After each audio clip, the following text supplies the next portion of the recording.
Hi everyone, we're from Group 4 and we're gonna talk about the implementation of Islam in state praxis atau implementasi Islam dalam praksis bernegara. Dan kali ini kita akan fokus pembahasannya terhadap negara Arab Saudi. Pembahasan hubungan antara Islam dan juga dinamika politik dalam konteks berpolitik di negara Arab Saudi menarik untuk kita kaji, terutama dengan semakin menggeliatnya tuntutan terhadap demokratisasi dan juga aspirasi masyarakat yang membuat agama dan politik itu seolah-olah menjadi bagian yang sangat penting dan tidak dapat terpisahkan dalam kehidupan sosial politik di negara Arab Saudi. Saudi Arabia adalah negara berbentuk kerajaan atau monarki absolut yang dikenal sebagai negara Islam yang berpedoman kepada Al-Quran sebagai konstitusinya, di mana kekuasaan tertinggi dipegang oleh seorang raja yang berasal dari keturunan keluarga Ibnu Saud. Arab Saudi juga merupakan negara yang konservatif baik secara sosial maupun secara keagamaan, memiliki homogenitas budaya yang tinggi dan berdasarkan kesukuan dan juga afiliasi dalam Islam, sehingga negara ini bisa dibilang memiliki budaya yang unik dan cukup kompleks. Konstitusi Arab Saudi adalah Al-Quran yang suci dan juga kebiasaan atau tradisi-tradisi yang dilakukan oleh masyarakatnya ini mengikuti dari ajaran sunnah Nabi Muhammad, dan hal ini dinyatakan dalam pasal dan juga undang-undang dasar. Undang-undang dasar negara Arab Saudi ini sesuai dengan pemahaman Salafi dalam hal syariah dan tentunya tidak mengesampingkan hukum-hukum Islam. Kemunculan politik berbasis agama yang terjadi di sejumlah negara Timur Tengah tentunya tidak lepas dari peran kelompok Islam untuk menunjukkan eksistensinya di tengah kegagalan sistem politik, sosial, dan juga ekonomi yang dibangun oleh rezim. Oleh karena itu, dalam wacana politik Arab Saudi, Islam dipandang sebagai sebuah keyakinan yang dapat mengilhami berbagai lapisan masyarakat. Bahkan, pemerintahan Arab Saudi menggunakan Islam untuk melegitimasi kebijakannya dalam aspek sosial, politik, dan juga ekonominya. Sepanjang sejarah politik di Arab, kemudian lahirlah konsep yang bernama ad-din wa ad-daulah. Nah, ini artinya adalah kehidupan bernegara yang berdasarkan nilai-nilai agama. Melalui paradigma ini, pemerintahan Arab Saudi menjadikan Islam sebagai agama resmi, sekaligus sebagai sistem sosial, politik, ekonomi, dan juga hukum yang berlaku di negara Arab Saudi. Nah, dengan artian seluruh elemen masyarakat yang ada di negara Arab Saudi ini harus mengikuti hukum yang sesuai dengan ajaran-ajaran agama Islam. Selanjutnya kita akan membahas implementasi Islam di Arab Saudi melalui dengan konstitusi yang berlaku di Arab Saudi. Kita mengetahui bahwa Arab Saudi ini cukup ketat dalam menerapkan hukum-hukum dan juga syariat Islam, seperti halnya adanya pemberlakuan hukum cambuk, qisas, dan juga hudud. Ini disebutkan pada pasal 1 Undang-Undang Dasar Arab Saudi bahwa Al-Quran, As-Sunnah, dan juga fatwa ulama yang kredibel itu merupakan rujukan bernegara bagi Arab Saudi. Dan ditegaskan kembali oleh Raja Fahad bin Abdul Aziz bahwa raja itu harus tunduk terhadap hukum-hukum dan juga syariat Islam. Dan ditegaskan kembali lagi oleh Pangeran Thalal bin Abdul Aziz bahwa tidak boleh ada peraturan ataupun ketentuan bernegara yang justru malah bertentangan dengan syariat Islam. Maka dari sini kita dapat melihat bahwa Al-Quran, As-Sunnah, dan juga fatwa ulama yang kredibel ini kerap dianggap adalah landasan hukum tertulis, sehingga beberapa ketentuan yang sudah disebutkan dalam kitab-kitab tersebut itu tidak perlu disebutkan kembali atau dituliskan ulang secara resmi sebagai hukum dasar bagi Arab Saudi karena dianggap sudah cukup jelas dan juga sudah disepakati bersama. Seperti halnya terkait dengan ketentuan dan juga kebijakan terkait perempuan. Larangan berkendara. Larangan berkendara bagi perempuan ini disebutkan oleh Fatwa Dewan Arab Saudi yang menyebutkan bahwa perempuan yang berkendara itu akan berpotensi mengumbarkan auratnya. Dan hal ini cukup disebutkan melalui fatwa, tetapi adanya sanksi dan hukuman disebutkan kembali melalui hukum resmi, yaitu bahwa wanita yang berkendara akan dikenakan sanksi sebesar Rp300.000 atau sekitar Rp900.000. Dan ini menandakan bahwa pemberlakuan hukum Islam ini dapat menjadi wujud nyata implementasi Islam di Arab Saudi. Namun pada abad ke-20 kita dapat melihat bahwa Arab Saudi ini sudah mulai mengalami perkembangan terkait dengan kebijakan-kebijakannya yang sebelumnya cenderung atau dapat dikatakan sangat konservatif menjadi lebih terbuka dan juga mengikuti arus dinamika perpolitikan dunia internasional. Dan salah satu upaya yang dapat kita lihat adalah ketika Arab Saudi ini bergabung dengan UNESCO pada tahun 1946 dan juga meratifikasi beberapa konvensinya, terutama terkait dengan kesetaraan gender bagi perempuan untuk mengenyam pendidikan. Kemudian kita juga dapat melihat bahwa Arab Saudi pada tahun 2000 itu sudah mulai menandatangani konvensi PBB. Dan tidak hanya itu, upaya untuk menegakkan gender equality di Arab Saudi juga ditunjukkan dengan komitmen Arab Saudi kepada The Committee on the Elimination of Discrimination Against Women pada tahun 2000. Ini menunjukkan bahwa Arab Saudi meskipun mengikuti perkembangan internasional dalam penerapan hukum, tetapi Arab Saudi tetap berpegang teguh dan juga memegang prinsip untuk menjadikan Islam sebagai landasan hukum bernegara di Arab Saudi. Seperti yang tadi sudah dijelaskan bahwa memang Arab Saudi ini adalah sebuah negara Islam yang berbentuk monarki atau kerajaan secara absolut. Sebenarnya memang cukup membingungkan kenapa negara Islam tapi bentuknya malah negara monarki absolut gitu. Jadi sebenarnya sistem pemerintahan di Arab Saudi itu memang negara Islam di mana dijalankan sesuai dengan syariat agama Islam, tentu saja berlandaskan pada Al-Quran dan juga sunnah-sunnah Nabi. Jadi memang sistem peradilan di Arab Saudi ini independen gitu. Dia tetap berlandaskan pada Al-Quran dan Sunnah Nabi, bahkan panduan raja sebagai kepala pemerintahan dan juga sekaligus sebagai kepala negara di Arab Saudi juga dibuat berdasarkan ajaran agama Islam. Walaupun syariat Islam masih sangat tegak di Arab Saudi, tapi negara tersebut juga memiliki undang-undang sekuler yang digunakan untuk menjembatani nih antara hubungan Arab Saudi dengan negara lain. Kepemimpinan raja di Arab Saudi umumnya hampir sama dengan negara-negara berbentuk monarki, namun yang cukup membedakan adalah posisi raja di Arab Saudi ini cukup banyak mengemban banyak tugas. Jadi raja di Arab Saudi ini mempunyai peran sebagai kepala negara, sebagai perdana menteri, panglima angkatan perang, dan juga sebagai penjaga dua kota suci atau Khadim Al-Haramain, yang dimana raja mempunyai wewenang untuk mengangkat dan juga memberhentikan dewan menteri, dan juga raja memiliki otoritas yang penuh untuk menafsirkan hukum setelah melalui sejumlah konsultasi dan juga konsensus. Namun kerajaan Arab juga memiliki lembaga yaitu eksekutif, yudikatif, dan juga legislatif. Ini cukup umum sebenarnya, banyak terjadi di negara-negara lain.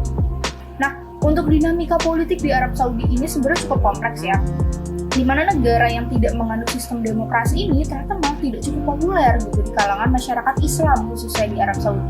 Hal ini dikarenakan hubungan antara Amerika Serikat dengan Arab Saudi. Ya seperti yang kita semua ketahui ya, bahwa memang sepak terjang Amerika Serikat adalah sebagai negara yang cukup banyak ikut campur dalam konflik-konflik negara-negara Islam di dunia seperti Irak, Afghanistan, bahkan sampai Palestina pun ikut campuran dari Amerika Serikat ini cukup besar. Namun Duta Besar Amerika Serikat untuk Riyadh tahun 2001 sampai 2003 lalu, Robert Jordan mengatakan bahwa tidak ada satu negara di dunia yang lebih mampu memberikan perlindungan pada ladang minyak serta ekonomi mereka selain dari Amerika Serikat, dan Arab Saudi itu menyadari akan hal tersebut gitu.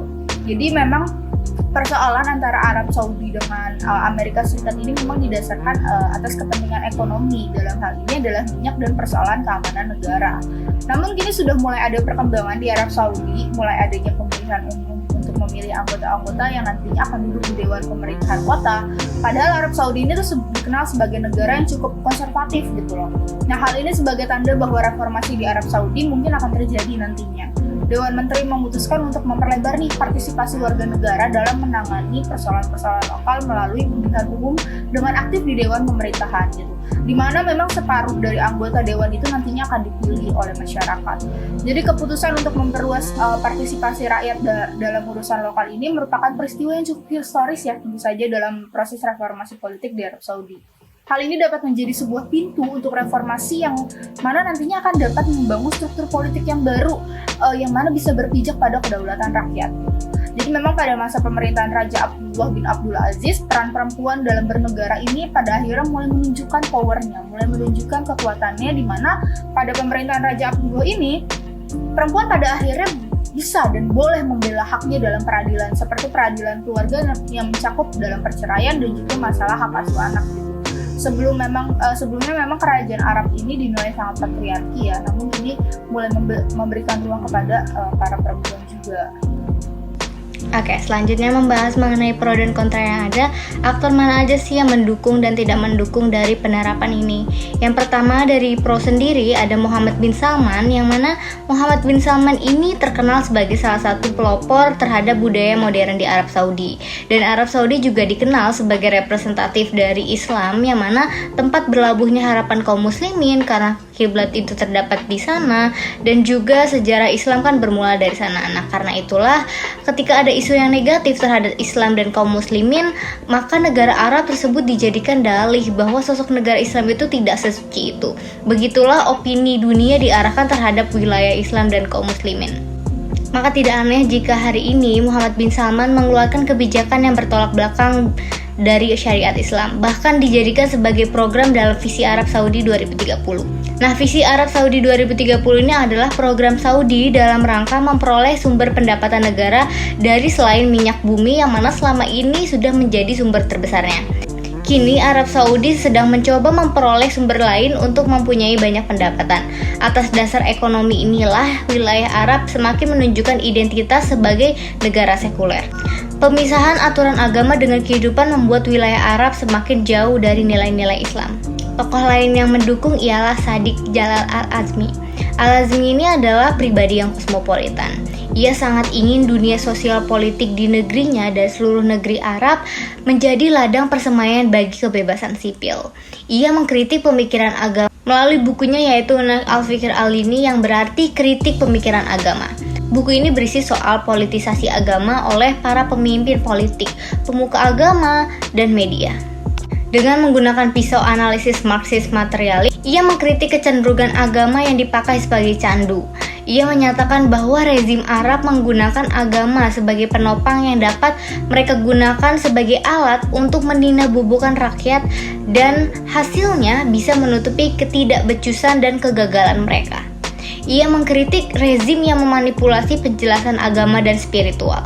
Apa yang sebetulnya diperjuangkan Al-Azmi ini tidak lain adalah pembelaannya pada pluralisme agama dan kebebasan hati nurani. Selanjutnya tokoh yang kontra terhadap penerapan ini yaitu Muhammad ibnu Abdul Wahab. Nah, ia terkenal atas gerakan Wahabi pada tahun 1744 sebagai upaya untuk membersihkan agama Islam dari unsur yang dianggap bukan Islam. Islam murni yang dimaksud itu seperti yang diajarkan dan dipraktikkan oleh Nabi Muhammad SAW dan sahabat-sahabatnya di abad ke-7. Pengaruh-pengaruh yang diterima oleh ajaran Islam sesudah itu berasal dari Suriah dalam abad ke-8 dan Persia dalam abad ke-8 hingga ke-13. Islam sudah tidak murni lagi dan karena itu umat Islam harus memurnikan lagi ajarannya sesuai yang diajarkan Nabi Muhammad SAW. Gerakan yang dimulai oleh Abdul Wahab ini sebenarnya bersumber pada gerakan yang sudah dimulai oleh Ibnu Taimiyah dalam abad ke-13 Masehi dan karangan-karangan Ibnu Taimiyah yang sudah mempengaruhi jalan pikiran Abdul Wahab. Biarpun gerakan pembersihan yang dicetuskan oleh Abdul Wahab ini dihancurkan oleh Muhammad Ali, yaitu gubernur Khalifah Utsmaniyah di Mesir, tetapi semangat yang disebarkan oleh Abdul Wahab tidaklah lenyap begitu saja. Selanjutnya terdapat Raja Fahad Ibnu Abdul Aziz, yang mana UUD Arab Saudi atau Basic Law of Government diadopsi dari dekret Raja Fahad bin Abdul Aziz ini pada tahun 1992 yang bunyinya adalah Raja harus tunduk di hadapan hukum syariat Islam dan Al-Quran. Semua aturan tentang bernegara, ekonomi, keuangan, dan ketentuan umum dibahas dalam pasal-pasal undang-undang pemerintah di Arab Saudi. Namun masalah mendetail perkara wanita tidak dibahas. Hal ini karena Arab Saudi berpatokan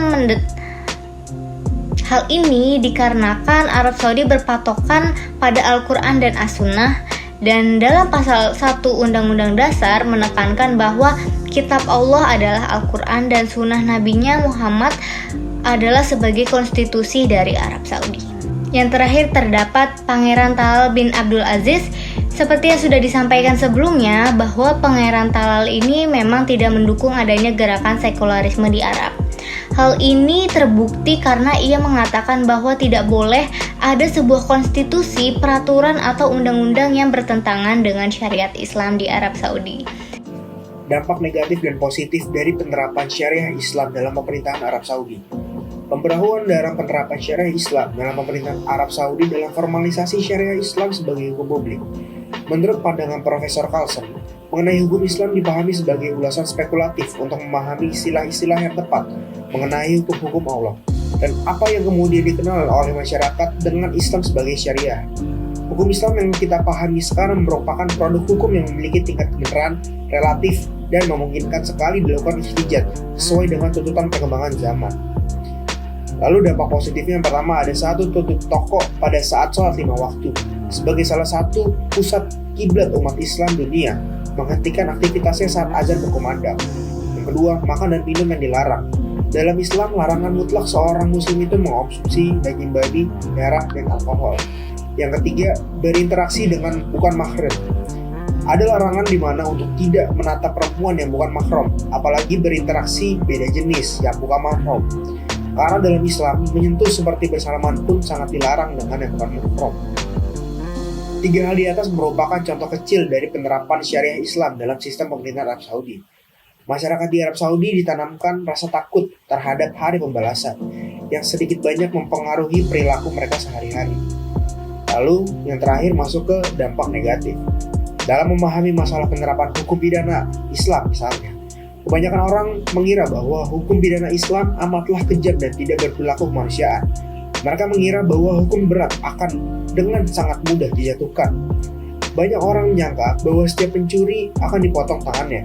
Padahal pencuri yang bisa menyebabkan had hanyalah pencuri yang sesama atau melebihi batas minimalnya atau nisab, dan juga tidak disertai dengan syubhat.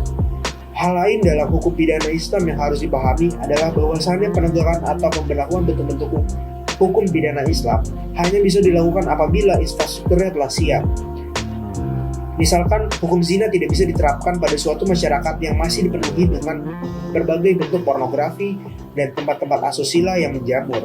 Hukum had bagi peminum khamr belum boleh diberlakukan apabila pabrik khamr masih dibiarkan leluasa memproduksi khamrnya.